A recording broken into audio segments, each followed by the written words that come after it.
ஸ்டாலின் திருப்பி இப்போ அடிச்சு பேசியிருக்காரு பார்த்தீங்களா? ஒரு 3-6 மாதத்துல தேர்தல் வர வாய்ப்பு இருக்கு, திமுக காரங்க எல்லாம் தயாரா இருங்க. எதிர்கட்சி 15 வருஷம் கலைஞர் எதிர்கட்சியா இருந்தார். கட்சியை கட்டுக்கோப்பா வச்சிருந்தாரு. தமிழ்நாட்டினுடைய முக்கியமான பிரச்சனைகளை சமரசலம் இல்லாமல் போராடினார். ஆனா இன்னைக்கு நீங்க இந்த வெற்றியை முதல்ல ஏத்துக்கிற மாட்டேங்கிறீங்க. வெற்றியை ஏத்துக்கிறதுக்கு தயங்குறீங்க. ஒண்ணுமும் ஒரு அரசாங்கத்தை நோக்கி நீங்க தேவையில்லாத குற்றச்சாட்டு தான் வைக்கிறீங்க. அரசின் தலையீடுகள் இங்க இருக்கக்கூடாது. உங்களுக்கு காவல்துறையா இருக்குன்னா எங்களுடைய கட்சிக்கார கரை வச்சியை கட்டி இங்க பஞ்சாயத்து பண்றவெல்லாம் வச்சுக்கூடாது. அப்படி வந்தா நீங்க கடுமையான நடவடிக்கை எடுங்க. இது எனக்கு அப்படியே அந்த மாதிரி ஜெயலலிதா ஆட்சி மாதிரி தான் இருந்தது.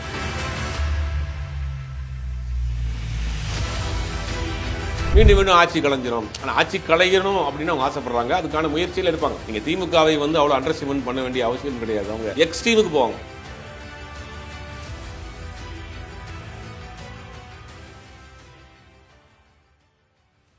வணக்கம், இது செய்தி மலரின் நேர்காணல் நிகழ்ச்சி. இன்றைய நிகழ்ச்சியில் கலந்து கொடுத்தனுடைய கருத்துக்களை தெரிவிப்பதற்காக பத்திரிகையாளரும் அரசியல் விமர்சகருமான சுபேர் அவர்களை சந்திக்கவிருக்கிறோம். வணக்கம். வணக்கம். எல்லாரும் நினைச்ச மாதிரி 5 ஆண்டுகள் பூர்த்தியாகும் அப்படின்னு சொல்லிட்டு இருக்காங்க. ஆனா ஸ்டாலின் திருப்பி இப்ப அடிச்சு பேசியிருக்காரு பாத்தீங்களா? ஒரு 3-6 மாதத்துல தேர்தல் வர வாய்ப்பு இருக்கு, திமுக காரங்க எல்லாம் தயாரா இருங்க அப்படின்னு இருக்காரு. இல்ல, தொண்டர்களை உற்சாகப்படுத்துறதுக்கு மனம் சோர்ந்து போகாம இருக்கிறதுக்காக சொல்றாரு. இது பொதுமக்கள் மத்தியில் ஒரு பெரிய வெறுப்பு தான் சம்பாதிக்கும். வெறுப்பு, நகைப்புக்குறிதான் வாங்குது இல்லையா? திரும்ப நீங்க 5 வருஷம் எப்படி சொல்லிட்டு இருக்க போறீங்களா? ஆட்சி மாறிடும். இது மக்கள் மத்தியில் ஒரு வெறுப்பு தான் உண்டு பண்ணும். கட்சி நிர்வாகிகளுக்கு வேணா ஒரு உற்சாகத்தை கொடுக்கலாம். அடுத்த மாசம் நம்ம ஆட்சி மாறிடும், அதுக்கடுத்த மாசம் ஆட்சி மாறிடும், நம்ம முதலமைச்சர் ஆயிடலாம், அமைச்சர் ஆயிடலாம், மாவட்ட செயலாளர்லாம் திருப்பி அதே மாதிரி ஆரம்பிச்சிடலாம். ஆனா பொதுமக்கள் மத்தியில இது ஒரு ஆக்கப்பூர்வமான எதிர்கட்சியா இல்லையே. நீங்க அன்னைக்கு கலைஞர் இருந்த எதிர்கட்சி 15 வருஷம் கலைஞர் எதிர்கட்சியா இருந்தார். கட்சியை கட்டுக்கோப்பா வச்சிருந்தாரு. தமிழ்நாட்டினுடைய முக்கியமான பிரச்சனைகளை சமரசலம் இல்லாமல் போராடினார். ஆனா இன்னைக்கு நீங்க இந்த வெற்றியை முதல்ல ஏத்துக்கிற மாட்டேங்கிறீங்க. வெற்றியை ஏத்துக்கிறதுக்கு தயங்குறீங்க. ஒண்ணுமும் அப்புறம் ஒரு அரசாங்கத்தை நோக்கி நீங்க தேவையில்லாத குற்றச்சாட்டு தான் வைக்கிறீங்க. அரசாங்கம் இன்னைக்கு விசிகா தலைவர் திருமாவளவன் ரொம்ப தெளிவா சொல்லிட்டாரு, இந்த 5 வருஷத்துக்கு இந்த ஆட்சிக்கு நாங்க ஆதரவு கொடுப்போம், அதுல எங்களால் எந்த இடைஞ்சல் வராதுட்டாங்க. அவரும் சொல்றாரு, கம்யூனிஸ்ட் எல்லாரும் சொல்லிட்டாங்க. ஆனா இவங்க சொல்றாங்க கிடையாது, நீங்க நாங்க சொல்லி தான் அனுப்பிச்சுட்டாங்க. இன்னும் அவர் ஒருவேளை இன்னும் நம்ம முதல்வர் தான் போல இருக்கு. அது கொஞ்ச நாள் ஒரு மாதிரி ஓட்டலாம் ஆற்றாமையில் அவங்க பேசிட்டு இருக்கிறாங்க. இது அவங்க கட்சிக்கு ஒரு மிகப்பெரிய பின்னடைவு தான் வரும். இது திரும்ப பேசுறது. இன்னொன்று இன்னைக்கு என்னன்னா, அதை விட்டுருங்க, இன்னைக்கு ஆக்கப்பூர்வமான இந்த அரசாங்கம் எப்படி செயல்படுது அப்படிங்கிறதுக்கு நிறைய விஷயங்கள் நம்ம சொல்லலாம். உதாரணத்துனா IAS IPS IFS மாநாடு நடக்குது, 2 நாள் மாநாடு. காலையில் 9:30 மணிக்குன்னா 9:30 மணிக்கு டானு முதலமைச்சர் வந்துடுறாராம். வந்தோடனே IAS IPS உடைய மாநாடு ஃபர்ஸ்ட் வந்தோடனே அந்த நார்மல் ஃபார்மாலிட்டிஸ்லாம் முடிச்சுட்டு அப்புறம் அவங்க துறை சார்ந்த விஷயங்கள்லாம் டிஸ்கஸ் பண்ணுறாங்க, அமைச்சர்கள் ப்ளஸ் முதலமைச்சர். ஆனால் அதற்கு பிறகு லஞ்ச் பிரேக்குக்கு பிறகு முதலமைச்சர் என்ன செய்யறாரு, தனித்தனியாக ஒவ்வொரு district collector, district superintendent of police, DSP அவங்களை கூப்பிட்டு தனித்தனியாக கூப்பிட்டு ஒவ்வொரு மாவட்டத்தில் என்ன பிரச்சனை இருக்குது, எதை இமீடியட்டாக சரி பண்ணணும் அப்படிங்கிற விஷயத்தை நம்ம டிஸ்கஸ் பண்ணியிருக்காரு போல. 2வது முக்கியமான விஷயம், அரசின் தலையீடுகள் இங்கே இருக்கக்கூடாது. உங்களுக்கு இங்கே காவல்துறையாக இருக்குங்கன்னா எங்களுடைய கட்சிக்கார கரை வச்சியை கட்டி இங்கே பஞ்சாயத்து பண்ணுறவெல்லாம் வச்சிருக்கூடாது. அப்படி வந்தால் நீங்கள் கடுமையான நடவடிக்கை எடுங்க. இது எனக்கு அப்படியே அந்த மாதிரி ஜெயலலிதா ஆட்சி மாதிரி தான் இருந்தது. ஜெயலலிதா ஒரு ஆட்சி காலம் ஷூட்டிங் போயிட்டு வந்திருக்கிற மாதிரி இருக்குன்றாங்க இவங்க திமுக. நேற்று பார்த்தீங்களா, அவங்க வேற ஷூட்டிங் நடக்குது, சொல்றது எதுவுமே இல்லாம திரும்ப சொல்லிட்டு இருக்காங்க. இப்போ இது நீங்க சொல்ற மாதிரி எதிர்விளைவுதெல்லாம் அவங்களுக்கு ஏற்படுத்தும். நீங்க ஆக்கப்பூர்வமான அரசியல் பண்ணுங்க. எதிர்கட்சியா அரசாங்கம் செய்யக்கூடிய தவறுகளை சுட்டி காட்டுங்க. அதான் ஆரோக்கியம், ஜனநாயகம் தான். நீங்க அதை விட்டுட்டு அவர்களை வெற்றி ஏத்துக்கிறாம தனிப்பட்ட முறையில் அவர் நடிகர், அவர் அப்படி பண்றாரு.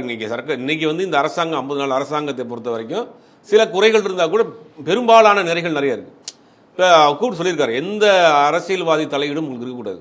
நீங்கள் நம்ம கட்சிக்காரன் யாராவது பஞ்சாயத்துக்கு வர்றான், ரெக்கமெண்டேஷனுக்கு வந்தாங்கன்னா இமீடியட்டாக ரிஜெக்ட் பண்ணிருங்க, உங்களுக்கு ஃபுல் ஃப்ரீடம் கொடுக்குறோம். அதில் முக்கியமாக 3 விஷயம் சொல்லியிருக்காரு. முதல் போதைப் பொருள் சம்பந்தமான விஷயத்தில் காம்ப்ரமைஸ், நோ காம்ப்ரமைஸ், கடுமையான நடவடிக்கை எடுங்க. யாருடைய ரெக்கமெண்டேஷனும் யாருடைய தலையீடும் இருக்கக்கூடாது. 2வது பெண்கள் குழந்தைகளுக்கான பாதுகாப்பு, இதெல்லாம் ரொம்ப பெரிய முக்கியமான பிரச்சனையாக இருக்குது. 3வது ஜாதி மத பிரச்சனைகள் எங்கேயாவது நடக்கிற மாதிரியான விஷயங்கள் இருந்தால் அதுக்கும் கடுமையான நடவடிக்கை எடுங்க. 3 ரொம்ப முக்கியமான விஷயம், லா அண்ட் ஆர்டர்.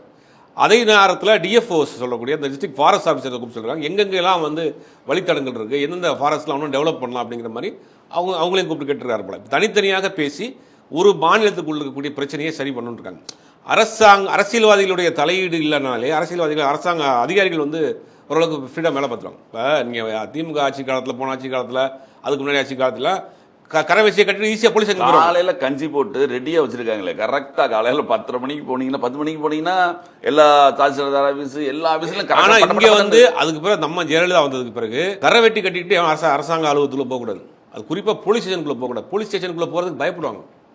ஏன்னா இவன் தான் ஃபேக்ஸ் அனுப்பிச்சிருவான், நாளைக்கெல்லாம் பதவி போயிடும். தயவுதாட்சணம் இல்லாம தூக்கிடுவாங்க. தாவேக்காவும் அந்த மாதிரி நடவடிக்கை எடுத்துட்டு இருக்காங்க. ஆனா இன்னும் தீவிரப்படுத்தணும். யாராவது அந்த மாதிரியான ஒரு குறிப்பிட்ட ஆட்கள் இன்னைக்கு கூட ரீல்ஸ் போட்டு ஏதோ ஒரு டிசைன் இவங்க கட்சியை விட்டு ஆமா ஏதாவது என்னன்னா இன்னைக்கு ஒரு சர்க்குலர் வந்திருக்கு.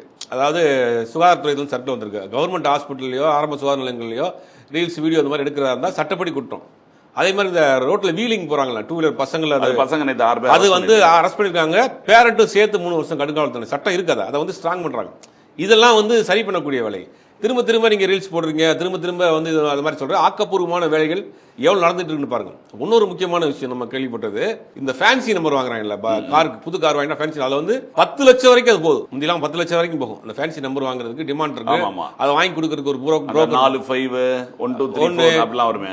8 80 55னா பாஸ், அதாவது பாஸ்னு போட்டுருப்பாங்க பாத்துறீங்களா? 80 ஆமாமா பாஸ் 8 80 55ன்னு வச்சுங்களா. அந்த 8 வந்து போட்டு அந்த எஸ்எஸ் வந்து இங்க வந்து எஸ்எஸ் மாதிரி போட்டுப்பாங்க பாஸ். இதெல்லாம் வந்து ஃபேன்சி நம்பர். 1 நம்பர் இதெல்லாம் வந்து ஃபேன்சி நம்பர். இந்த நம்பருக்கு வந்து 1 லட்சம் ரூபாயிலிருந்து 10 லட்சம் ரூபாய்க்கு போதும் இது போயிட்டு இருக்கு. இப்போ அதுக்கு என்னன்னா அமைச்சர் ரெக்கமெண்டேஷனு, எம்பி எம்எல்ஏ ரெக்கமெண்டேஷனு, வாங்கி கொடுக்குற மீடியேட்டர், இப்படி பல விஷயங்கள் இருக்கு. ஆனால் இந்த அரசாங்கம் வந்ததுக்கு பிறகு அதை ஸ்டாப் பண்ணிட்டாங்க. அதனால நம்பரே கொடுக்கல. ஒரு 30 நாள் நம்பர் கொடுக்கல, யாருக்கும் ஃபேன்சி நம்பரே கொடுக்கல. என்னடா நடக்குது, வண்டியை வாங்கி வச்சுட்டு இருக்கணும், எல்லாருமே பயங்கர கம்ப்ளைண்ட். அதுக்கு பிறகு ஒரு டிராஃப்ட் போட்டிருக்காங்க, இனி மேலும் புரோக்கரே கிடையாது. வண்டி வச்சிருக்கிறியா, வண்டி எடுத்துட்டு நேரடியாக வந்துடணும். வந்துட்டு சம்பந்தப்பட்ட அமைச்சரே கொடுக்குறாராம் சைன் பண்ணி. இல்லைங்க என்னுடைய கசின், என்னுடைய மாமா, என்னுடைய மச்சான், நான் அதுக்காக வந்திருக்கேன், அவரெல்லாம் கிடையாது, நீ வர சொல்லு. அது மாதிரி நம்பரை கொடுத்துட்டு நீங்கள் யார்கிட்ட காசு கொடுத்தீங்களா, உங்களுக்கு யாரும் மீடியேட்டர் இருக்காங்களா அப்படின்னு அந்த டிபார்ட்மெண்ட் விஜய் தமிழன் தமிழன் பேர் பார்த்திபன், விஜய் தமிழன் பார்த்திபன் அவர் அந்த டிபார்ட்மெண்ட் செக்ரட்டரி, அண்டர் செக்ரட்டரி எல்லாம் உட்கார வச்சு நேரடியாக அங்கே கொடுக்குறாங்க. இது ரொம்ப நாள் நடந்துட்டு இருக்கக்கூடிய இந்த ஃபேன்சி நம்பர் இஷ்யூ. இந்த மாதிரி அரசாங்கம் வந்து நீங்கள் வந்து ஃபாஸ்ட்டாக பல விஷயங்கள் செயல்பட்டு இருக்கு. மீண்டும் ஆட்சி கலைஞ்சிடும். ஆனால் ஆட்சி கலையணும் அப்படின்னு அவங்க ஆசைப்படுறாங்க, அதுக்கான முயற்சியில் எடுப்பாங்க. நீங்கள் திமுகவை வந்து அவ்வளோ அண்டர்ஸ்டிமேட் பண்ண வேண்டிய அவசியம் கிடையாது. அவங்க எக்ஸ்ட்ரீமுக்கு போவாங்க. இப்போ நீ முதல் நாள்லேயே ரிசல்ட் வந்து அன்னையிலேருந்தே நீங்கள் வந்து வாயில வாங்க சொல்கிறாங்கன்னு நினைக்கக்கூடாது. அதுக்கு உண்டான எல்லா முயற்சியிலும் எடுப்பாங்க. ஏன்னா அவங்கள பொறுத்த வரைக்கும் ஒரு ப்ரெஸ்டீஜ் இஷ்யூ ஆகிப்போச்சு. இவரை தோத்துட்டோம் அப்படிங்கிற ஒரு ப்ரெஸ்டீஜ் இஷ்யூ. அதுக்காக வந்து எக்ஸ்ட்ரீமா என்னென்ன பண்ண முடியுமோ. எம்எல்ஏ வச்சிருந்தப்போ கூட எடப்பாடி கவர்மெண்ட்ல வந்து அவங்க ஆட்சியை கலைக்கல, கடைசி வரை கலைக்கல. சும்மா சொல்லிட்டே இருப்பேன், நம்மளால அடுத்த வாரம் கலைஞ்சிடும், அடுத்த வாரம். அப்போ சிக்கல் இருந்துச்சு, அவங்க பாஜக அவங்க காப்பாத்துட்டாங்கன்னு வச்சுங்களேன். இப்போ பொறுத்த வரைக்கும் வந்து அவங்க 107 இருக்கிறாங்க, ஒன்று ரிசைன்மெண்டா 107 இருக்காங்கன்னு வச்சுங்களேன். இருந்தாலும் கூட திமுக வந்து என்ன எக்ஸ்ட்ரீம் போகக்கூடிய வேலைக்கு பண்ணுவாங்க. ஏன்னா அவங்களுக்கு இந்த இதை பிடிக்கல. ஆனால் அரசாங்கத்தை பொறுத்த வரைக்கும் ரொம்ப டிரான்ஸ்பரண்டாக, கரப்ஷன் இல்லாமல் ஃபாஸ்ட்டாக வேலை பார்க்கணுங்கிற விஷயம் நிறையா பண்ணிட்டு இருக்காங்க. ஆனால் திரும்ப இவங்க வந்து ஆட்சியை கலைச்சிரும் அப்படின்றாங்க. இன்னொன்று, இந்த அரசாங்கத்தை நோக்கி இந்த வேற கட்சியிலிருந்து வரக்கூடிய ஆட்கள் இருக்காங்க, அவங்க ரொம்ப கண்காணிக்கணும். அதுதான் பெரிய சிக்கலே. வர்ற குரூப் பூரா இந்த சனிக்கிழமை, இந்த வார சனிக்கிழமை லீவு போல அவன் இல்லை பாக்கியராஜ் இறந்து போனதுனால அதனால கேன்சல் பண்ணிட்டாங்க. இல்லை அது என்னன்னா, இப்போ வேற கட்சியிலிருந்து பல ஊழல் வழக்குகளில் வழக்கு வாங்கிட்டு இருக்க ஆட்களை நீங்கள் உள்ளே கொண்டு வந்து வைக்கிறப்ப என்னன்னா, இங்கேயும் சேர்ந்து அந்த கலர் மாறத்தான் செய்யும். அதையெல்லாம் ரொம்ப கண்காணிக்கணும். ரெண்டாவது, கட்சி நிர்வாகிகள் செய்யக்கூடிய தவறுகளை வந்து ஜெயலலிதா அவர்கள் மாதிரி சாட்டி எடுக்கணும். நீங்கள் பாரபட்சம் இல்லாமல் கட்சியினுடைய அடிப்படை உறுப்பினர் தூக்கினா தான் வந்து ஏன்னா ஒரு மாற்றம் வேணும், ஒரு புதுசாக வந்திருக்காருங்கிறதுனால மக்கள் இவ்வளோ பெரிய வாக்கு வச்சிருக்காங்க. திருப்பி அதே வேலையை இவ்வளோ பண்ணிடக்கூடாது. ஏன்னா இப்போ சில அரசியல்வாதிகள் இருப்பாங்க, கட்சி ஆட்சி மாறினோடனே கட்சியை மாற்றிட்டு வரக்கூடிய ஆட்கள்லாம் இருப்பாங்க.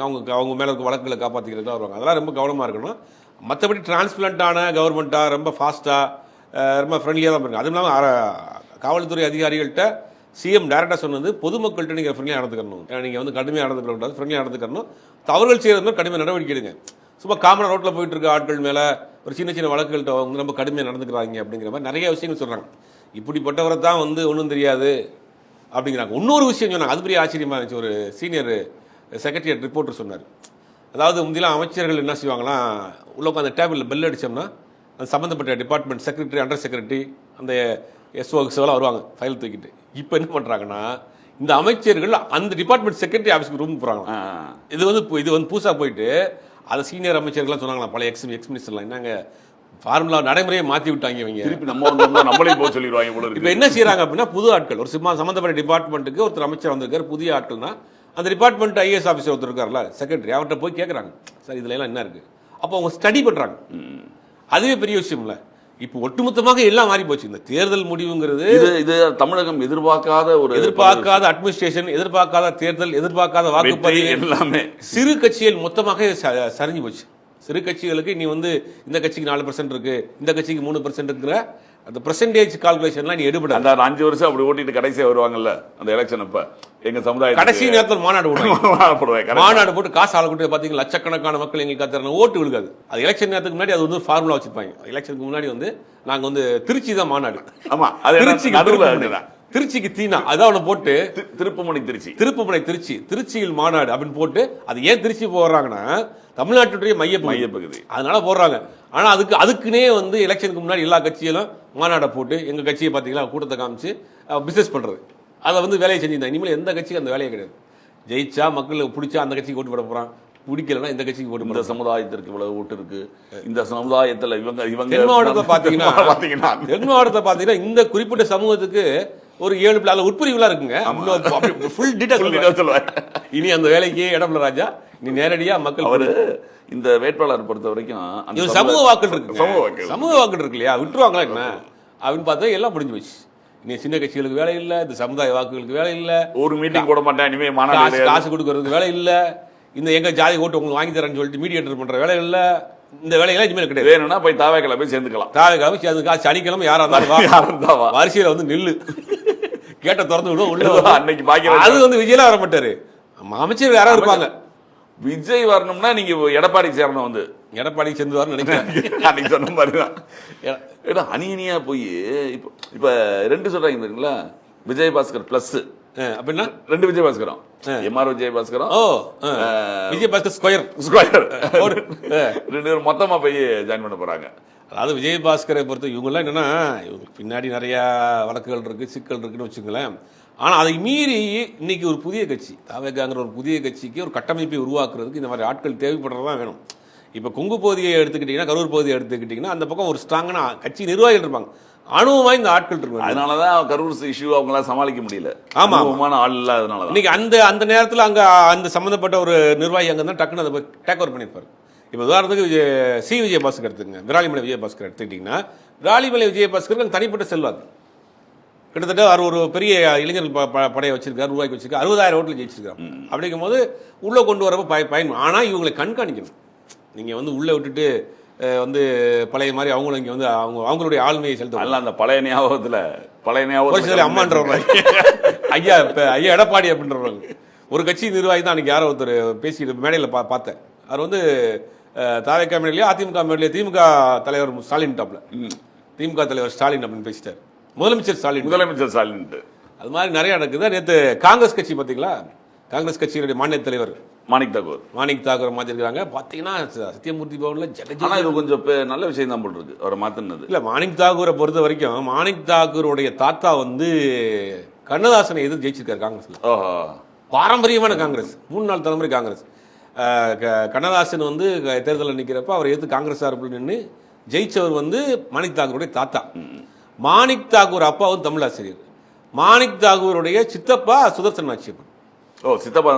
சுதர்சன் ஆட்சியப்பன் சித்தப்பா. இவர் வந்து மாணவர் காங்கிரஸ் இருந்திருக்காரு. ஆமா, 2004 முதல் முறை எம்பி. வைகோ வீழ்த்தினவர் 97. வைகோ 2004 விருதுநகர்ல போட்டிட்டு வைகோ ஜெயிக்கிறாரு. அதுக்கு பிறகு தொடர்ந்து அங்க இது 3வது முறை எம்பியா இருக்கிறாரு. ராகுல் காந்திக்கு ரொம்ப நெருக்கமானவர். தெலுங்கானாவுடைய இன்சார்ஜா இருக்காங்க. தெலுங்கானாவை பொறுத்த வரைக்கும் ஆந்திரா தெலுங்கானா பிரிஞ்ச பிறகு சந்திரசேகர் ராவ் தான் தெலுங்கானா மாநிலத்தினுடைய காட்ஃபாதர். அவரை வீழ்த்தணும். அவரை வீழ்த்துறப்ப என்ன பண்ணா, ரேவந்த் ரெட்டி வந்து எம்பியா இருக்கிறார். ரேவந்த் ரெட்டி எம்பியா இருக்கிறப்ப ரேவந்த் ரெட்டியை தெலுங்கானா அரசியல் கொண்டு வர்றாங்க. அப்ப தெலுங்கானா மாநிலத்தினுடைய இன்சார்ஜ் வந்து மாணிக் தாக்கூர். மாணிக் தாக்கூருடைய ஃப்ரெண்டு தான் ரேவந்த் ரெட்டி. 2 பேரும் ஒன்னா எம்பியா இருக்கிறாங்க. அப்ப ரேவந்த் ரெட்டியை கொண்டு வந்து அந்த மாநிலத்துக்குள்ள காங்கிரஸை கட்டமைச்சு காங்கிரஸ் ஆட்சியை பிடிக்கிறதுக்கு முக்கியமான பங்காற்றியவர் நம்ம மாணிக் தாக்கூர். அதனால வந்து தேசிய செயலாளர் இருக்காரு, பல மாநிலத்தில் இன்சார்ஜா இருக்கிறாரு. இந்த தாவேகா காங்கிரஸ் கூட்டணி உருவாகிறதுல பல முயற்சிகள் எடுத்தவர். அது கிஃப்டா தான் பிரவீன் சக்கரவர்த்திக்கு ஒரு MP post. Manik Thakur join பண்ணது தாவேகாவா இருக்கிறதுனால ஒரு பெரிய ஸ்டார் கேட்டகரி ஆயிடுச்சு. ஆமா, இல்லையா? அதாவது திமுக சார்பு மனநிலையில் காங்கிரஸ் ஒன்று, திமுக எதிர்ப்பு மனநிலையில் காங்கிரஸ் ஒன்று. திமுக எதிர்ப்பு மனநிலையில் ஒருத்தர் போட்டா தான் கவுண்டர் கொடுக்க முடியும், அரசியல் செய்ய முடியுங்கிறது. அதாவது திமுக காங்கிரஸ், தாவேகா காங்கிரஸ், தாவேகா காங்கிரஸ். அது காங்கிரஸ்ல இல்லாதவங்க சில பேர் திமுகலே போய் சேர போறாங்கன்னு சொல்லிட்டு இருக்காங்க. செல்வபிரந்தையே போய் சேர போறா சொல்றாங்க. அது போறதுக்கான வாய்ப்புகள் அதிகம் இருக்குன்னு தான் நினைக்கிறேன்.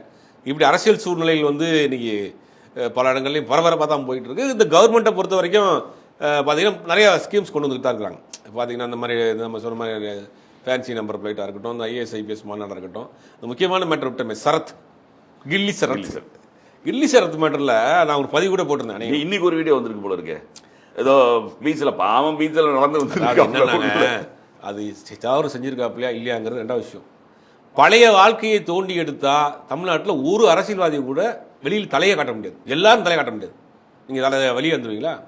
இது எப்பயோ ஒரு 3-4 வருஷத்துக்கு முன்னாடி நடந்த ஒரு வருஷத்துக்கு முன்னாலே ஃப்ரெண்ட்ஸோட ஜாலியாக இருந்திருக்காப்லையா, அது இல்லைன்றாப்ல. இன்னைக்கு பண்ணியிருந்தா தப்பு. அதுக்கு என்னன்னா திமுகவினுடைய மாணவர் அணி போராட்டத்துக்கு போறாங்க. போராட்டம் நிதி ஆளுகள்லாம் பாத்தீங்களா, அந்த போதைப் பொருள் பழக்கம் நல்ல குண்டு கட்டையா அவ்வளவு இருக்காப்ல, அப்படி கரகு இருக்காருன்னு மாணவர் அணி கண்ணு ஜிபு ஜிபுங்குது, போதைக்கு போராட்டம். இவங்க எல்லாம் மாணவர் அணி. இதுல என்னன்னா வந்து இது என்ன நடக்குதுன்னே தெரியல. விசாரிச்சு பாக்குறப்ப என்னன்னா கூட இருந்த ஆட்கள்லாம் போட்டு விட்டுருக்காங்க. சரத்தை வந்து கூட ரொம்ப நெருக்கமா இருந்த ஒரு அன்பு தான் இந்த வேலையை செஞ்சிருக்காரு. அந்த வேலையை செஞ்சிருக்காரு. உட்கட்சியிலேயும் கொஞ்சம் வேலையை பார்த்துருக்காங்க.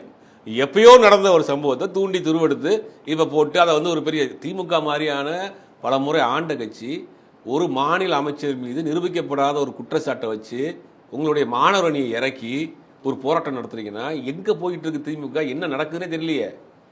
நீங்க ஆக்கப்பூர்வமான விஷயத்துக்கு போராட்டம் பண்ணா பரவாயில்ல, இந்த அரசாங்கத்தினுடைய செயல்பாடு ஒரு ஸ்கீம்ஸை கொண்டு வந்திருக்கிறாங்க, இல்லை ஏதாவது முக்கியமான ஒரு இஷ்யூ நடந்து போச்சு, அதை எதிர்த்து போராட்டம் பண்ணா பரவாயில்ல. ஒரு அமைச்சர் மேலே எப்பயோ நடந்த ஒரு குற்றச்சாட்டு சொல்லப்படுகிறது, உறுதிப்படுத்தப்படல. அது இன்னும் இதுக்கு அனுப்பி அதோட உளவுத்துறை விசாரிக்க சொல்லியிருக்காங்க. அது தனியா நடக்குது, அதெல்லாம் பண்ணப்புறம் பண்ணலாம். அப்ப இங்க வந்து திமுக பொறுத்த வரைக்கும் எதை தின்னா பித்தந்தளிங்கிற நிலைமைக்கு போயிட்டாங்க. அவங்க ஒரு அட்டென்ஷன் சீக்கிங்காக இதை பண்ணிக்கிட்டே இருக்கிறாங்க. அப்ப இதை பொறுத்த வரைக்கும் இதான் இன்னொரு பிரச்சனை என்னால ஓடிட்டு இருக்கு பாத்தீங்களா. சினிமாக்காரங்க அப்புறம் அரசியல் பேசுறாங்க. ஆமா ஆமா, அது பேச ஆரம்பிச்சாங்க. ஆமா, சினிமாக்காரங்க. சினிமா யார் சினிமாக்காரர்ல? அண்ணா சினிமா பேரறிஞர் அண்ணா சினிமா துறையில் வந்தவர், படத்துல கதையாசனம் எழுந்தவர். கலைஞர் சினிமாவில் வந்தவர், எம்ஜிஆர் சினிமாவில் வந்தவர், ஜெயலலிதா சினிமாவில் வந்தவர், பிஎன் ஜானகி கொஞ்ச நாள் அவங்க சினிமா நடிகர் தான். ஆமா, நடிகர் இருக்கும்போது உதயநிதி ஸ்டாலின் சினிமா நடிகர் தான். அவர் ஸ்டாலினே குறிஞ்சி மலர் சீரியல் பார்த்திருப்பீங்க. தலைவர் அண்ணா பிரிண்டிங் ட்ரெஸ் வச்சிருப்பாரு. ஆமா, அரவிந்தன் கேரக்டர் அது பண்ணிருப்பாரு. அதுக்கு பிறகு உதயநிதி ஸ்டாலின் அவர் ஒரு சினிமா நடிகர் தான். நீங்க எதிர்க்கட்சி தலைவர் சினிமா நடிகர் தான், முதலமைச்சர் சினிமா நடிகர் தான், இதுவரைக்கும் தமிழ்நாட்டை ஆண்ட பல பேர் சினிமா நடிகர் தான். சினிமா நடிகர்கள்லாம் சினிமா ஜேர்னலிஸ்ட். உங்களுக்கு என்ன தெரியும்? சினிமாவை சேர்த்தவர் தான் நீங்க முதலமைச்சர் தமிழ்நாட்டில். சினிமா ஜேர்னலிஸ்ட் தனியாக ஒதுக்கியிருக்காங்களா? அவங்க தனி கேட்டுக்கிறியா? ஒரு சேனல் வேலை செய்ய போறாருன்னா அன்னைக்கு சினிமா நியூஸ் எடுத்தா சினிமா நியூஸ் எடுக்க போறாரு, பொலிட்டிக்கல் நியூஸ் எடுத்தா பொலிட்டிக்கல் நியூஸ் எடுக்க போறாரு. இப்போ நீங்க உங்களை பொறுத்த வரைக்கும் நீங்க சினிமா டைரக்டர் படம் பண்ணியிருக்கீங்க, இப்போ பொலிட்டிக்கல் ஷோ பண்ணியிருக்கீங்க, நீங்க அரசியல் பேசக்கூடாதா? இவங்க ஒரு கேட்டகரி வச்சிருக்காங்க, அரசியல் நாங்க மட்டும் தான். இதுவே ஒரு திண்டாமை தானே உங்களுக்கு. அரசியல் பேச அது முரசொலி படிக்கிறவனா இருக்கணும். இது அரசியல் வந்து நாங்க தான் பேசணும். அரசியல் உங்களுக்கு என்ன தெரியும் அப்படிங்கிறது வந்து இப்போ அது ஒரு லேட்டஸ்ட் ஓடிட்டு இருக்கு. சினிமாக்காரங்க அரசியல் பேசுறாங்க, ஏன் பேசக்கூடாது? சினிமா சேர்ந்து வந்தவர் தான் இது வரைக்கும் முதலமைச்சர் இருக்காங்க.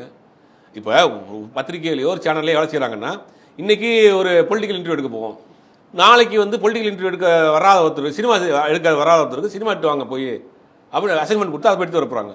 இதுல என்ன கேட்டகரி வச்சிருக்கு? சினிமாக்காரருக்கு ஓட்டு போட மாட்டோம்னா வைகோ ஜெயிக்க வச்சிருக்கணும்ல, ஏன் போடல? சீமான் அவர்களே சினிமா சேர்ந்தவர் தானே. அவர் போற மேடையில அழகா பாட வர செய்யற இருப்பார், சூப்பரா பாடுவாரு, நல்லா பாடுவாரு. அது வந்து ட்ரெண்டிங் வேற ஆக்கிட்டு இருக்காங்க. நல்லா பாடுறாருன்னு சொன்னதுனால எல்லாருமே போட ஆரம்பிச்சாங்க. இப்ப எல்லாருமே பாட ஆரம்பிச்சாங்க. இதுல என்ன காமெடினா, இந்த ஸ்டேஜ்ல பாடுறது ஆரம்பிச்சு விட்டது இவர் தான். பார்த்துட்டு என்ன எல்லா கட்சியிலையும் பாட ஆரம்பிச்சாங்க. எல்லா கட்சியும் ஸ்டேஜ்ல நம்மளும் பாடுவோம் அப்படின்னு. அப்ப இந்த மாதிரியான ஏதாவது ஒரு உட்காந்து வெட்டி கதை பேசிக்கிட்டு சினிமாக்காரன் அரசியல் பேசக்கூடாது, சின்ன பசங்க அரசியல் பேசக்கூடாது, ஷூட்டிங் நடத்துறாங்க, ரீல்ஸ் நடத்துறாங்க அப்படின்னு. ஆனா கவர்மெண்ட் கரெக்ட் டயத்துக்கு வந்தா கரெக்ட் டயத்துக்கு வராங்கல்ல. அதை பாரு, இந்த சினிமாவில் அவங்க கரெக்ட் டயத்துக்கு காலையில் ஷூட்டிங் வராங்களா அதே மாதிரி வராங்க.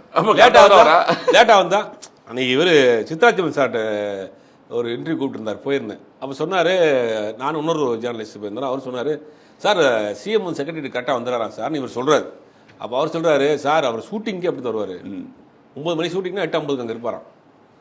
சினிமாவில் சிவாஜிக்கு அப்புறம் இவர் ரொம்ப கரெக்டாக பஞ்சுவாலிட்டி ஃபாலோ பண்ணுறவர்னு சொன்னார்.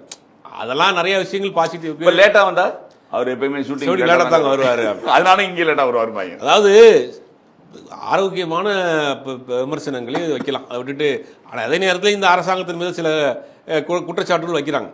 பழைய வேறு வேறு கட்சியில் இருந்து ஆட்களை சேர்க்குறாங்க, இவர் ஒரு மாற்று சக்தி தானே போட்டோம், நீங்கள் இவங்க வந்தாங்கன்னா இவங்களும் ஊழல் சக்தி உள்ளே வர்றாங்க இல்லையா, இவங்க எப்படி மேனேஜ் பண்ண போகிறாங்கிற ஒரு குற்றச்சாட்டும் இருக்குது. அப்புறம் ரெண்டாவது புதிய ஆட்கள், புதிய இளைஞர்கள், நிர்வாகிகள் இருக்காங்க, சில பேர் செய்கிற தப்பு வந்து திறந்தவரை அது ஒரு செய்தியாது. முக்கியமாக பார்த்தீங்கன்னா வைகோ, அதில் இன்னும் பெரிய விஷயம், 2 பேரும் ரிசைன் பண்ண மாட்டாங்க. இதெல்லாம் ரொம்ப கட்சி தலைவர் சொல்லி இப்போ அவங்களால தன்னோட கட்சியில் இருக்கிற கண்ட்ரோல் பண்ண முடியல இல்லையா? இல்லை, வைகோவை பொறுத்த வரைக்கும் மிகச்சிறந்த பார்லிமெண்டேனுங்க, மிகச்சிறந்த பேச்சாளர். அதெல்லாம் ஆனால் மிகப்பெரிய கட்சி தலைவர், அதாவது திறமையான கட்சி தலைவர்னு சொல்ல முடியாது. அது காலம் அவர் எடுத்த சில முடிவுகள், தவறான முடிவு, டக்குன்னு உணர்ச்சி வசப்பட்டு எடுத்த முடிவுகள் வந்து இன்றைக்கி அவரை வந்து எங்கேயும் தள்ளி நிப்பாட்டிருச்சு. இன்றைக்கி வந்து தமிழ்நாட்டில் ஒரு தவிர்க்க முடியாத சக்தியாக வளர்ந்துருக்க வேண்டியவர். ஆனால் விஜயை பொறுத்த வரைக்கும் அவரை ரொம்ப விரும்புகிறார். அவருடைய அந்த ஸ்பேச்சு, ஒரு அனுபவம் வாய்ந்த ஒரு நபர் கூட இருக்கட்டும்னு நினைக்கிறார். அதனால் கூப்பிட்றாரு. இன்றைக்கி அவருக்கான வாய்ப்பு வருது, போகிறாரு. இதில் தவறு என்ன இருக்குது? எல்லா கட்சியிலும் இன்றைக்கி போயிட்டாங்க. இன்னைக்கு அவரும் திமுக எடப்பாடியும் ஸ்டாலின் அவரும் போய் சேராது மட்டும் தான். இப்போ அவங்கள பொறுத்த வரைக்கும் நம்ம யாரெல்லாம் நம்பிக்கைக்குரிய ஆட்கள் நினைச்சோம்னா அவங்களாம் போயிட்டாங்க அப்படின்னா, ஏன் நடந்துச்சு அப்படின்னா திமுக நடந்து கொண்ட விதம் தான். நீங்கள் வந்து ஒரு பெரிய மனப்பான்மையோட இப்போ இந்த சென்ட்ரலில் சொல்லுவாங்க, சென்ட்ரலில் சின்ன சின்ன நாடுகள் இருக்குல்ல, அந்த நாட்டிலேருந்து வரக்கூடிய அதிபர்கள் அவங்களாம் வந்து ரொம்ப ஒரு மாதிரி டீல் பண்ணுவாங்களாம். அந்த மாதிரி தான் இந்த கட்சியை பொறுத்த வரைக்கும் சின்ன சின்ன ஆட்களை வந்து ஆளுகளை ஃபுல்லாக சேர்த்து 24, 25 வைக்கிறத அவங்களுக்கு உரிய ரெஸ்பெக்ட் கொடுக்குறது. இப்போ விஜயை பொறுத்த வரைக்கும் எல்லாரையும் வாங்க சார் போங்க சார் தான் சொல்கிறாங்க. கட்சி கூட்டணி நீங்கள் பழகிருப்பீங்கன்னு நினைக்கிறேன். பல திமுகவில் இருக்கக்கூடிய தலைவர்களை தனியாக பேசும்போது விடுதலை சிறுத்தைகளெல்லாம் பற்றி ரொம்ப இதுவாக தான் பேசுவாங்க. அதெல்லாம் பேசணும்னா நிறைய புத்தகமே போடலாங்க, அது அவ்வளோ பேசுகிறாங்க. அதெல்லாம் இப்போ இல்லை, கூட்டணியில் இருக்கும்போது, ஆட்சியில் இல்லாத போதும், ஆட்சியில் இல்லாமல் நம்ம பல இடங்கள் இன்டர்வியூ போகிறப்போ ஆப்தர் கார்டுனால பல விஷயங்கள் பேசாமல் இருக்கிறோம். ஆப்தர் கார்டெலாம் திறந்து விட்டோம்னா அது வந்து நாரி போயிடும் வச்சுக்கலாம். எல்லா கட்சியிலையும் பேசுவாங்க, அவன் கிடக்காங்க அப்படிமா, பெரிய ஒரு கட்சி தலைவராக இருப்பார் அவங்க கிடக்காம, அந்த மாதிரியான ஒரு மனப்பான்மை. ஏங்க நம்ம டிபேட்டுகளுக்கு போகிறப்ப நம்மளே வேலைகள் அப்படி எல்லாம் அரசியல் பேச வந்துட்டேன், ஏன் ஒரு சினிமாக்காரன், உனக்கு சினிமா கிசு பேசுகிறவன், உனக்கு என்ன தெரியும் அரசியல்லாம், உனக்கு என்ன தெரியும், அவன் கிடக்காங்க. அவன் சினிமா குரலை மாற்றணும்ல. இல்லை அது என்னன்னா எங்களுக்கு தான் அரசியல் தெரியும். அது இந்த புள்ளி விவரம் அள்ளி விடுவாங்க பாருங்க. ஒட்டுமொத்தையே உலகத்தினுடைய ஜிடிபி வந்து 44 ட்ரில்லியன் வாங்க, யாருக்கு தெரியும்? நீங்கள் இப்போ சாதாரண கத்தியில் உட்காந்து பார்த்துருக்கேன், 44 ட்ரில்லியன்னா என்ன, எத்தனை கோடிங்க? என்னன்னா தன்னை ஒரு இன்டலெக்சுவலாக காட்டிக்கிறது. அந்த குரலோட ஜிடிபி வளர்ச்சி வந்து 44.4% ட்ரில்லியன் அதுக்கு பேர். ஆமாம், அப்படின்னா என்ன அர்த்தம்? அதாவது நீங்கள் அறிவாளி தான், ஆனால் யார்கிட்ட அறிவை பயன்படுத்தணும் இருக்குல்ல. நீங்கள் இதை வந்து ஒரு பொருளாதார மாநாடு நடக்குது, அங்கே போய் இந்தியாவுடைய அங்கே கூட மாட்டாங்க, அங்கே இந்தியன் எக்கனாமிக்ஸ் க்ரோத் பார்ட் 24 அப்படின்னு அது ஒரு அளவுக்கு ஓகே. நீ வந்து டிபேட்டில் உட்காந்துக்கிட்டு இந்தியாவினுடைய பொருளாதாரம் 44 திராவிட மாடல் ஆட்சின்னு வரலாறு இல்லையா அப்படின்னு பாப்பா, இங்கே ஸ்டேட்டில் உட்காந்து இப்படி பேசிட்டேன், பல பேருக்கு புரியாமே போயிடுச்சு. நீங்கள் வந்து சாமானிய மக்களுக்கு இந்த அரசாங்கத்துடைய திட்டங்கள் என்ன, வளர்ச்சிகள் என்ன சொல்லணும். இதுக்குன்னே சில பேர் வச்சிருக்காங்க திமுகவில், இந்த புள்ளி விவரம் பேசுறதுக்கு. அவன் வந்து என்னன்னா உட்காந்து நைட் ஃபுல்லாக படிச்சுட்டு அப்படியே ஒருத்தர் பேசும்போது நோட் பண்ணுவாங்க, எடுத்து வந்து வச்சுக்கிட்டு அங்கே மேலே உட்காந்துட்டு புள்ளி விவரத்தை பேசுறது. அப்புறம் வந்து பார்த்தீங்கன்னா அவனுக்கு வயசு 30 வயசு தான் இருக்கும். அவன் சொல்லுவான், அண்ணாவினுடைய ஆட்சி காலத்தில் இன்னும் நடந்தது தெரியுமா உனக்கு நான் தெரியும், நேற்று நைட் படிச்சங்க, பேச விடுங்க அப்படின்னு இவங்க பண்றா. இந்த பழம்பெருமை பேசிதான் அண்ணா உண்மையில் நல்ல விஷயம் தான் பண்ணாரு. அண்ணா திமுகவை ஆரம்பித்ததனுடைய நோக்கம் சாமானியனுக்கான அதிகாரம், இளைஞருக்கான அரசியல் தான் அண்ணா நோக்கம். அண்ணா ஆட்சி அமைக்கிறப்ப கலைஞர் எத்தனை வயசு? 30 வயசு. கூட இருந்த எல்லாருக்குமே 25-30 வயசு. எல்லாம் சாமானிய பின்படுத்துன்னு வந்தவங்க. அன்னைக்கு அண்ணா பிடிங்கி கொடுத்தாரு ஆட்சியை. யார்கிட்ட இருந்து? காங்கிரஸ் இருந்து பிடிங்கி கொடுத்தாரு. எது கொடுத்தாரு? ஒரு சாமானியன் கையில் அதிகாரம் வேணும், ஆட்சி வேணுங்கிறதுக்காக தான். நீங்கள் அதை என்ன பண்ணீங்க? உங்களுக்காக எடுத்துக்கிட்டீங்க. அண்ணன் எடுத்துக்கிறேன், சும்மா இருக்க, எல்லாம் அண்ணனுக்கு தான், எல்லாம் அண்ணனுக்கு தான் நாங்கள் வச்சுக்கிறோம், தம்பிக்கு நீங்கள் வேடிக்கை பாருங்க, எனக்கு கொடுங்கண்ணே, இருடா மக்காச்சோத்தில் அந்த இடம் திம்பேன் அப்படிங்கிற மாதிரி இவங்க நோக்கி இந்த திமுகவினுடைய அட்ராசிட்டிகள் அதிகமாக தான் போகுது. இப்போ அந்த மாவட்ட செயலாளர் இருக்கார்ல, அவர் அடுத்து யாரு? அவர் மையம்தான். ரெடி பண்ணிட்டார்ல. பண்ணிட்டா. அவர் என்ன பண்றாரு, படிச்சு முடிச்சு அட்வொகேட் படிச்சாரு, இப்போ சும்மா தான் கரெக்ட் அட்வொகேட் தான் அட்வொகேட் தான் படிக்க வைப்பாங்க. அதுக்கு எப்படின்னா அரசியல் கரெக்டா இருக்கும், பிஏபிஎல் கரெக்டா வர்றதுனால. ஐடி இது ஒரு சயின்டிஸ்ட் அதெல்லாம் கிடையாது, டாக்டர் அதெல்லாம் கிடையாது. பிஏபிஎல் அட்வொகேட் அண்ணன் பையன் வந்து அரசியல் வர்றாப்புல, அப்படி லைட்டா நுழைச்சு விடுறது. அப்படியும் அது ஒரு போஸ்ட் லைட்டா ஒரு ஓரத்தில் போஸ்டர் போடுறது. 5 வருஷம் லா காலேஜில் வந்து இவங்களுக்கு அரசியல் சொல்லி தர மாதிரி இல்ல, போஸ்ட் அடிப்பாங்க. கட்சி தலைவருடைய பிறந்தநாள் இல்லைன்னா அந்த பையனுடைய வாரிசை கொண்டு வராங்கன்னா ஒரு ஓரமா சின்ன ஒரு போஸ்ட் போட்டிருப்பாங்க. அப்போ அது கொஞ்சம் பெருசாகும். அப்புறம் நான் நலத்திட்ட உதவிகள், அப்புறம் அன்னதானம், இப்படியே கொண்டு வந்து அதுக்கப்புறம் பையனே ஒரு முக்கியமான அப்பாவுக்கு பதில் அப்பா அன்னைக்கு வர முடியல, நான் வந்திருக்கேன். கல்யாணமா அப்பா வர கல்யாண வீட்டுக்கே போவாங்க, கல்யாண வீட்டுக்கு அனுப்பிச்சு விட்டுருவாங்க. போய் இன்னைக்கு 10 கல்யாணம் இருக்கு, 5 கல்யாணத்துக்கு நீ போயிட்டு வா. அப்பா வர முடியல, வளரணும்ல பிள்ளை, இப்பதானே நல்லது கிட்ட நாள் தெரியும் இல்லையா? என்ன இது என்ன கம்பெனி அது? இப்படி உருவாக்கி தான் நீங்க வந்து அந்த கட்சியில வந்து ஒட்டுமொத்தமாக ஓட் பேங்க குறைஞ்சி போச்சுங்க. இன்னைக்கு 91ல் திமுக ராஜீவ்காந்தியினுடைய அந்த இதுக்கு பிறகு திமுக தன்னோட ஓட் பேங்க் வச்சிருந்துச்சு, இந்த அளவுக்கு இறங்கல. ஆனா இப்போ 2006ல் 2026ல் மிகப்பெரிய அளவில் திமுகவுடைய ஓட் பேங்க் இறங்கிருக்கு. திமுகவோட பலமே இளைஞர்கள் பலம் இருந்தது. இப்போ யங்ஸ்டர்ஸே இல்லை. இளைஞர்கள், குறிப்பா இஸ்லாமியர்கள், தலித் இளைஞர்கள், கிறிஸ்தவ இளைஞர், இந்த ஓட்டெலாம் வந்து திமுகவுக்கான பேஸ் ஓட்டு. அந்த ஓட்டு இந்த முறை வந்து சிதறி இருக்கு அப்படிங்கிறதுல அப்போ இவர்களுக்கு அவங்க வந்து ஒரு சலிப்பு ஏற்பட்டிருக்கு. இளைஞர்கள் மத்தியில் இவர்களுக்கு ஒரு சலிப்பு. ஏன்னா நம்ம உள்ளே போக முடியாது, நம்ம போய் அங்கே அரசியல் செய்ய முடியாது, நமக்கு யாரும் எதிர்காலம் இல்லைங்கிற ஒரு முடிவு கொண்டாங்க. அப்போ அதையும் நீங்கள் சரி பண்ணணும்ல. இப்போ நம்ம கட்சியை ஏன் இவ்வளோ பெரிய தோல்வி அடைஞ்சிருக்கு, இதுக்கு என்ன காரணம், அதை நோக்கி போகணும். அதை விட்டுட்டு நீங்கள் வந்து திரும்பவும் ஆட்சி 3 மாதத்தில் கலையிறதுன்னு நீங்கள் சொன்னாலும் கூட அதை நம்ம கேலி கிண்டலாக ஜஸ்ட் லைக் தட் எடுத்து போக வேண்டாம். ஆனால் அவங்களுக்கு என்ன எப்படி இருந்தாலும் உங்களுக்கு 6 மாதம் நோட் ஆஃப் கார்டு திருப்பி நீங்கள் பண்ண முடியாது. 6 மாதம் அவங்க சொல்கிற விஷயம் அடிக்கடி இதை பயன்படுத்துகிற வார்த்தைக்கு பின்னாடி ஏதோ ஒரு வேலை இருக்குன்னு அர்த்தம். அதான் நீங்கள் திருமாவளவன் வெளியே வர மாட்டார், நினைக்காதீங்க. அது வந்து அங்கேருந்து ஒரு 10 பேர் தூக்குறதுக்கு வழி என்ன வேண்டாலும் நடக்கும். இப்போ இம்மிடியட்டாக தாவேகா வந்து இந்த கட்சி கொடுத்த கூட்டுறதும் விரைவில் தேர்தல் வரும்னு இவங்க சொல்கிறதும் எல்லாத்தையும் இங்கே கால்குலேட் பண்ணி பார்த்தீங்கன்னா ஒரு அரசியல் உள்ள ஓடுது, ஒரு அரசியல் உள்ள பண்ணிட்டு இருக்காங்க. சும்மா ஒன்றும் திமுக வந்து எதிர்கட்சியால் ரொம்ப நாளைக்கு உட்காந்துருக்காது. என்னென்ன பண்ண முடியுமோ, எக்ஸ்ட்ரீம் என்ன பண்ண முடியுமோ, இந்த நேரத்தில் அவங்களுக்கு ஒரு பெரிய ப்ரெஸ்டேஜ், எக்ஸ்ட்ரீமாக என்ன பண்ண முடியுமோ பண்ணுவாங்க. அதே நேரத்தில் தாவேகாவும் அது கவுண்டர் கொடுக்குறதுக்கு இறங்கியிருக்காங்க. அது வந்து நம்ம எப்படி நம்மள அவங்க கொஞ்சம் நல்ல பாடம் படிக்க ஆரம்பிச்சாங்க போட்டுருக்கு. நம்ம தெளிவான அரசியல் தெளிவாக நம்ம மூவ் பண்ணிட்டு ரெண்டு மிகப்பெரிய கட்சிகள் தூக்குறாங்களா ஆளை வராங்கல்ல, அங்கேருந்து நம்பி இங்கே வராங்க. ஆனால் வந்து திமுகவில் இருந்து மட்டும்தான் தூக்கல, திமுக மீருக்கு சுற்றி எல்லாத்தையும் தூக்கிட்டாங்க. ஆமாம், மீதெல்லாம் உள்ள வந்துட்டாங்க. இப்போ கூட்டணி கட்சி நீங்கள் திருமாவளவன் ரொம்ப ஸ்ட்ராங்காக சொல்லுவாங்க. காதர் மீது அப்படி பேசுறாரு, நான் அவர் தலைவர் மாதிரி ஆயிட்டார். ரசிகர் மன்ற தலைவர் புசியானது கூட கோவம் வந்துடும், நம்மளை விட பயங்கரமாக மாட்டாருங்கிற மாதிரி அவங்க. இல்லைங்க, அது வந்து ஒரு கனவு. கிட்டத்தட்ட 50 வருஷம் முஸ்லீம் லீக்குங்கிறது ஒரு தேசிய கட்சி. அந்த முஸ்லீம் லீக் கட்சிக்கு பக்கத்து மாநிலம் கேரளாவில் 25 எம்எல்ஏ இருக்காங்க, 5 அமைச்சர் இருக்கிறாங்க. 5 அமைச்சரில் முக்கிய இலாக்காக்கள் 5 அமைச்சர் ரொம்ப ஸ்ட்ராங்காக இருக்காங்க கேரளாவில். தமிழ்நாட்டை பொறுத்த வரைக்கும் முதல்ல அவங்களை கூப்பிட்டு 2 சீட்டை கொடுத்துருது, அதில் 1 தோற்று போயிடுவாங்க, ஒரு சீட் மட்டும் இருப்பாங்க. எல்லா கூட்டத்துலையும் ஒருத்தர் பாயை துப்பியை போட்டு பக்கத்தில் உட்கார வச்சுக்கிறாங்க. இதுதான் அவங்களுடைய அதிகபட்சம் போனால் வக்போர்டில் வேறு யாரையும் போட முடியாது. அவங்களே கொடுத்து இது மட்டும்தான் ஓடிக்கிட்டே இருக்கு. அப்போ இவர்களுக்கான ஒரு அதிகாரம் ஒரு முஸ்லீம் லீக் ஒரு அமைச்சரா இல்லை, அவங்களே எதிர்பார்க்காதது தான் எல்லாருக்கும். ஆனால் அவங்களுக்கு ஒரு ஆச்சரியம் கலந்த அதிர்ச்சி. அது இன்னொரு இது என்னன்னா இழுபறியில் போய்கிட்டு இருக்குது. மிக மிக முக்கியமான ஒரு நபர்கிட்ட நான் பேசுகிறேன். ஏங்க நீங்கள் எவ்வளோ நாளைக்கு இங்கே திமுகவில் இருக்க போகிறீங்க? திமுகவில் இருந்தும் இப்போ உங்களுக்கு பயன் கிடையாது, அவங்களுக்கும் பயன் கிடையாது. இப்போ நீங்கள் என்ன பண்ண எதுக்கு யோசிக்கிறீங்க?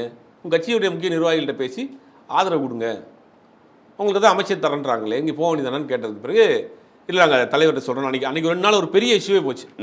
நிறைய பேர் மாறி பேசினாங்க. அதுக்கு பிறகு அவர் சரின்னு சொல்லிட்டாரு. அதுக்கு பிறகு அவருக்கு ஒரு நெருக்கடி வந்துச்சு, அப்புறம் அவர் கேன்சல் பண்ணார்.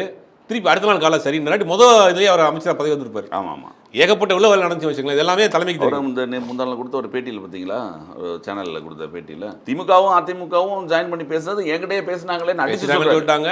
அவர் இன்னொரு வார்த்தை சொல்லியிருப்பார், எனக்கு பல தரப்பட்ட இடத்துல நெருக்கடி வந்துச்சு சேர சொல்லி. அது நம்மளாம் ஒரு ஆள் பேசினோம் அவர்கிட்ட, நீங்கள் உள்ளே போயிருங்க, இதுக்கு எவ்வளோ நாள் தான் பண்ண போகிறீங்க, உங்களுக்கான ஒரு வாய்ப்பு வந்துருக்கு, 50 வருஷ கனவு அப்படிங்கிறீங்க, உண்மையிலே வாய்ப்பு வந்திருக்கு போங்க. அதுக்கு பிறகு இன்னைக்கு போயிட்டு. ஆனால் கூட்டணி ஆட்சி வந்து தமிழ்நாட்டு மக்கள் விரும்ப மாட்டாங்க.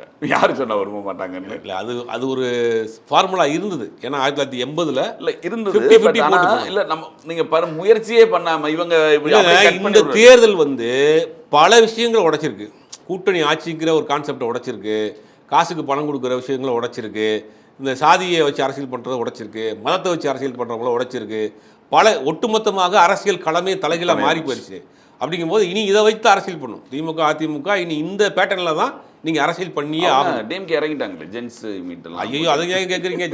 Gen Z meetup Gen Z meetup Udayanath தம்பினா அப்படின்ற ஒரு பையன்லாம், தம்பி உனக்கு உதயநாத் நீ பார்த்துருக்கியா, அது அவருக்கு தெரியுமா? அது மாதிரி ஜென்சி மீட்டப் போடுறோன்னு சொல்லிட்டு ஊருக்கு ஜென்சி மீட்டப் அது இது நிறையா பண்ணிட்டு இருக்காங்க. என்ன சொல்கிறது, எதை தின்னா பித்தந்தளிங்கிற மாதிரி அந்த கதையாக தான் இருக்குது. அது முதல்ல இவங்க வந்து ரியல் லைஃபுக்கு வரணும். நம்ம எதனால் தோற்று போனோம்? ஒரு இளைஞர்கள் நம்ம இழுக்கிற கூட்டம் உள்ளே வரல, ஆட்டோமேட்டிக்காக வரல. திமுகவிலையும் இல்லை அதிமுகவிலையும் இல்லை, இளைஞர்களும் பெருசாக பெண்களும் அதிமுகவில் சுத்தமாக இல்லை, டோட்டலாகவே இல்லை. அப்போ நம்ம இளைஞர்களை உள்ளே வர்றதுக்கு என்ன செய்யணும்? இப்போ அந்த மாதிரி ஜெயலலிதா இருந்தாங்கன்னா ஒருத்தவங்க அதிமுக போய் சேருவாங்க கலைஞர் இருக்கிற வரைக்கும். ஏன்னா ஏதாவது ஒரு வழியில் நமக்கு ஒரு வாய்ப்பு வந்துடும். இப்போ கலைஞர்கிட்ட ஒரு பெரிய பண்பு என்ன அப்படின்னா, நீங்கள் ஒரு ஒரு ஆர்டிக்கல், ஒரு சின்ன செய்தி வந்திருக்கு கலைஞரை பற்றியோ, எதிர் விமர்சனமாக இருந்தால் கூட சரி, அதை தேடி கண்டுபிடிச்சிட்டு ஃபோன் பண்ணிடுவார். அதான் 5 மணிக்கு உட்காந்து எல்லா பேப்பரையும் படித்து பார்த்துட்டு சண்முகா அவங்க ஃபோனை போடணும், அதில் ஏதோ இக்கு விட்டுருக்கு பாரு, அதை வந்து இட்டு விட்டு அவங்க எழுதுனவன் தேர். அப்படி பல பேர் கலைஞருடைய அடிக்ட் ஆனவங்க இருக்காங்க. நம்மள்கிட்டே பேசி தரா, அது வரைக்கும் வாழ்நாள் முழுவதும் கலைஞர் தான். நம்ம ஜெயலலிதா அப்படி தான். என்ன பண்ணுவாங்க, யாராவது ஒருத்தர் கட்டினா வாசப்பள்ளி கும்பிட்டே இருக்காங்க, கூப்பிடுவானே என்ன கும்பிட்டே இருக்காரு, எந்த ஊர், நான் வந்து ஊட்டிமா, எதுக்கு வந்திருக்கிறேன், உங்களை பார்த்துட்டு போகலான்னு வந்தேன், சரி போ அப்படின்னு சொல்லி உட்கார வச்சு உன்னை பற்றின விஷயம்லாம் கேட்டுட்டு அடுத்த நாள் காலையில் போகிறப்போ வந்து அவளை வந்து அமைச்சராக்கி விட்டுறது, இல்லைனா வந்து வாரியத் தலைவர் ஆக்கி விட்டுறது. ஒருத்தருக்கு நடந்திருக்கு ஒரு ஆளுக்கு. ஆமாம், ஒருத்தர் வந்து டெய்லி கும்பிட்டே இருந்துருக்காரு. எதுக்கு இவன் டெய்லி கும்பிட்டே இருக்கான்னு கூப்பிட்டு இருக்காங்க. எந்த ஒரு நீ இன்னும் ஊட்டினோடனே சரின்னு விட்டாங்களாம். உள்ள ரூம்குள்ளே போயிட்டு அவனை பற்றி விசாரிக்கிட்டு இருக்காங்க. அவன் வச்சு பரம்பரை அதிமுகக்காரன், ரொம்ப ரொம்ப விசுவாசமான ஆள். இப்போ வந்து குடும்பத்துக்குள்ள ஒரு பிரச்சனை, கடன்லாம் ஆகிட்டான், அதனால் வந்து பொன்னாட்டிகிட்ட சொன்ன விட்டு இங்கே வந்து உட்காந்துருக்கிறான் அப்படி எல்லா அடிட்டு கேட்டாங்க. மாமனார் யாருன்னு கேட்டிருக்காங்க. மாமனார் ஒரு கட்சிக்காரரு, அவர் தீவிரமான அதிமுகக்காரரு, ரொம்ப வறுமையில் இருக்கிறாங்க, அதில் ஏதாவது போஸ்டிங் வந்துருக்கா, நின்றுட்டு இருக்கான் போலமா அப்படின்னா சரி அடுத்த நாள் அதே மாதிரி லஞ்சுக்கு போகிறப்ப கூப்பிட்டுருக்காங்க. அவனை உள்ளே கூப்பிடுங்க.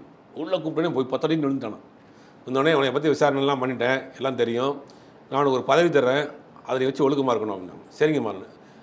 வாசப்படியில் அண்ணன் வர்றப்ப வணக்கம் போட்டு நின்றுட்டு இருந்தவன் உள்ளே போயிட்டு வெளியில் வர்றப்ப வாரிய தலைவர் சரின்னு வச்ச காரில் பாய் பாய். எந்த போலீஸ் இதை திமுக முடியுமா? எந்த போலீஸ் உள்ளே போயான்னு விரட்டி விட்டாலும் அந்த போலீஸ் கதவை திறந்து விட்டு சொல்லிட்டு வாரிய தலைவர் பாய் பாய். இதனால என்ன ஆச்சுன்னா ஒரு பெரும் கூட்டம் வந்து அதிமுக நோக்கி போறாங்க. அதான் இந்த விஷயம் திமுக முடியுமா? அது நீங்க வந்து ஒரு 50 வருஷம் இருக்கணும். 50 வருஷம் கட்சியினுடைய பாரம்பரியம் தெரியுமா, கட்டுக்கோப்பு தெரியுமா, உங்களுக்கு வரலாறு தெரியுமா, அறிவாலயம் எத்தனை ஃபீட்ல கட்டினது தெரியுமா, புள்ளி விவரம் தெரியுமா, வரலாறுலாம் படிச்சுட்டு வாங்க. போங்க தம்பி போங்க, நாங்கெல்லாம் வரலாறை கரைச்சி குடிச்சிட்டு உட்கார்ந்து இருக்கிறோம். நீங்க வந்து எத்தனை வருஷமா இருக்கீங்க? 49 வருஷம் 50 வருஷம் ஆகும். நீங்க அப்பதான் ஒன்றிய செயலாளர். அப்போ உங்களுக்கு வரலாறு, திராவிட வரலாறு தெரியுமா, பெரியாருடைய வரலாறு தெரியுமா, இது கள்ளக்குடி போராட்டம் தெரியுமா? எதுக்கு எங்களுக்கு தெரியணும். இந்திய எதிர்ப்பு போராட்டத்திலே எல்லாம் தெரியுமா? அது உடனே வந்து கருத்தரங்கம். இந்த புத்தக வெளியீட்டுல பாய் பார்த்தீங்களா, செம்ம பண்ணு. அது என்னன்னா போன ஆட்சி காலத்துல எல்லாருமே எழுத்தாளருங்க. ஆமா, எல்லாருமே ஏவாவேலு புத்தகம். ஏவாவேலு பயங்கரமான எழுத்தாளர், பயங்கர இலக்கிய சிற்பி, இலக்கிய குமிழ். ஏவாவேலு புத்தக வெளியிட்டுள்ள பார்த்தீங்கன்னா எல்லா அமைச்சரும் சாயங்காலம் அறிவாலயத்தில் போட்டோன்னு சட்டையெல்லாம் போட்டு உட்காந்துருப்பாங்க. உடனே இதில் என்ன காமெடினா, அந்த புத்தகத்தை எழுதினவருக்கு அதில் உள்ள இருக்கிறது என்னன்னு தெரியாது.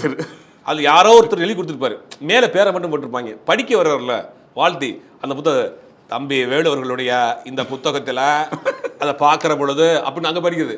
இதை வந்து அவருக்கு என்ன படிக்கிறங்கிறது தெரியாது, எழுதுறவங்களும் தெரியாது.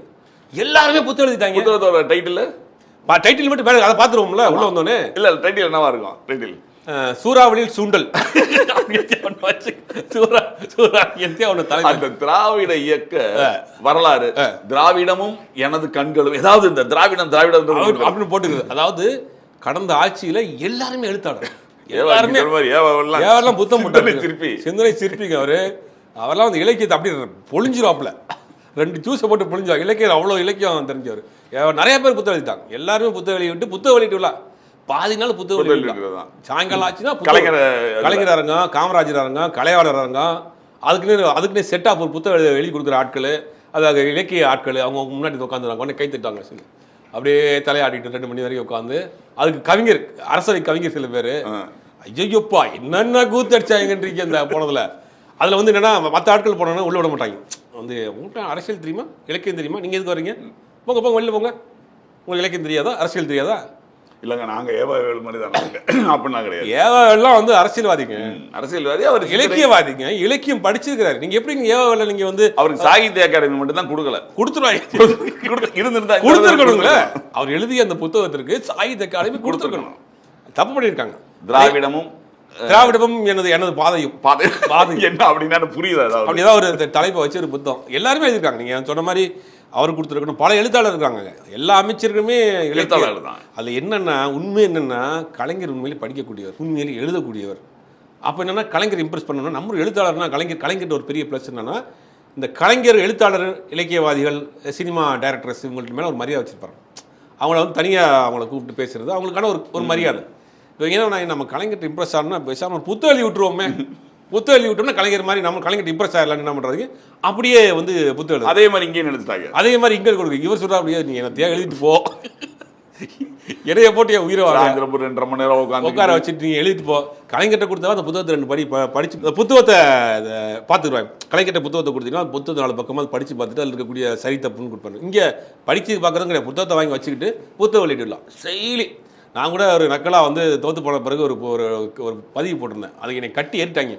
இந்த அநேகமாக வந்து தோல்விக்கான காரணத்தை ஆராய்ந்து ஒரு புத்தகம் வெளியிடலாம் வைப்பாங்கன்னு போட்டேன். திராவிடமும் தோல்விக்கான காரணம் என்ன, இதை பற்றின ஒரு நாள் கருத்தரங்கம் ஒரு புத்தகம் வெளியிடலாம் நடத்த போகிறாங்கன்னு சொல்லி ஒரு இதை போட்டேன். என்னை வந்து ஆஞ்சிட்டாங்க. நீ வந்து எப்படி போட்டாலும் உன்னை வளர்த்ததே திமுக தான்டா, உனக்கு சோறு போட்டது திமுக தான்டா, நீ இப்படி பேசலாமாடா, நீ 3 வேளை சாப்பிட்டது அதான்டா, உன்னுடைய துரோகம் தெரியுமாடா அப்படின்ட்டாங்க. ஏன்டா நீ இப்படி படுத்துறீங்க, அரிசி வேண்டி போவீங்க, டெய்லி உனக்கு சோறு போட்டு வளர்த்துன்றாங்க. எனக்கு சோறு போட்டு வளர்த்ததே அதான். உன்னை வந்து மேடையில் ஏறி அழகு பார்த்த திமுக, நீ சோறு சாப்பிட்ட திமுக, நீ தண்ணி குடிச்ச திமுக, அதான் தெரியுமா உனக்கு அப்படின்ட்டாங்க. ஐயோ அப்பா, எனக்கே ஒரு வேற நான் தானா இது வேற இது நம்ம வேற ஒரு மறதி ஆகி போச்சா நமக்கு அப்படிங்கிற எனக்கே குழப்பாகி போச்சு. இவங்க திட்டல சும்மா விளையாட்டா ஒரு பதிவு போட்டாங்க. தோல்விக்கான காரணத்தை ஆராய்ந்து ஒரு புத்தகம் வெளியிட்டு வைக்க போறாங்கன்னு போட்டு நம்மளுக்கும் வாயும் கை சும்மா இருக்கு வந்துட்டாங்க. வந்து என்னை போட்டு பரண்டி எடுத்துட்டாங்க. நீ சோறு திங்கிறது அதான்டா, திமுகவினுடைய சோறு தின்னா வளர்ந்துருக்க நீ அப்படின்ட்டாங்க. ஐயோ அப்பா, நமக்கு ஒரு நாகம் மருதாகி போச்சு போடலாம் அப்படித்தான் ஒரு காலத்தில் இருந்தோமா என்னமான்னு. என்னன்னா தலைவர் கமெண்ட் போட்டு என்னடா திமுக முட்டு கொடுத்த, இப்போ வந்து இது கொடுத்தா திமுகவுக்கு முட்டு கொடுத்தா, திமுக அங்கே ஒரு வலுவான கூட்டணியோட இருக்கு, ஒரு மதசார்பற்ற கூட்டணியா இருக்கு, அந்த வாக்குகள் சிதற இருக்கு. பாஜகவுக்கான ஒரு இதாக இப்போ வட மாநிலங்கள் அது மாதிரியான ஒரு விஷயம் நடைபெறுங்கிறதுனால நம்ம வந்து முட்டு கொடுக்கல, ஒரு மாதிரி பேசிக்கிட்டு இருந்தோம் வச்சுக்கல. ஆனால் இப்போ பொறுத்த வரைக்கும் அது எல்லாம் தலைகளா மாறல. இப்போ என்ன அதை ரிஜெக்ட் பண்ணி மக்கள் வேற எதுக்கு போகும்போது ஒரு தெளிவான ஒரு விஷயம் மாறுறாங்க. மாறும் போது ஏத்துக்கிட்டு தான் நானும் அதை இல்ல கிடையாது, தலையில தான் குதிப்பன் திருப்பி சொல்லிட்டு இருக்க முடியும். அதெல்லாம் கிடையாது. முதல்வர் வந்து ஸ்டாலின் தான், துணை முதலமைச்சர் உதயநிதி தான்.